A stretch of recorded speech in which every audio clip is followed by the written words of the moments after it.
Good morning नमस्कार तो देखिए ये आम पाखे नहीं बोले मन देखा चल टी टाइम खाଇବା ପାଇଁ 10:30 10:45 गाइस नमस्कार जय जगन्नाथ आज दिनटा समस्त भल जाऊँ मोर आज भल कहीं माने मुझे लेट्रे उठली बोली मैंने फ्रेश होकर आसिक सका खाई नी से मनटा दुख तो मुझे सका किसी खाई आस दीटा खाई कहला बेलू ए पागिली कौन मुझे दीटा खाइबी देखूँ गाइस कौन करी गाइस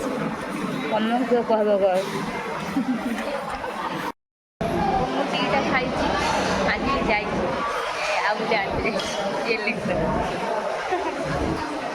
भल लगुनि कारण पागिली लाइन की पड़े कि दे तो आम दी जन बेस हसी कथा पार्नु टाइम पास होनी भल लगुनि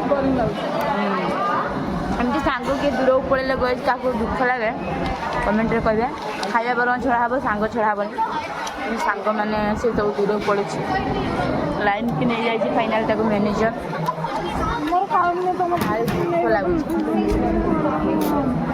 जो राखी कहती गोटे आनी गोटे नंबर तो टिप कमेंट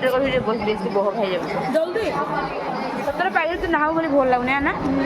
शुद्ध आम हसी कम कर शुद्ध सिंपल कम कर मो माइंडटा माने मो माइंड पूरा माने माइंड अफ होगी अच्छी ये थे तो आम मैंने सेयार करके नुहे कि कथा है पूरा भल लगे फ्री लगे एक आज लेट्रे उठी बोली भल लगुनि ये भी ना कौन कह कमेंट रे कहे।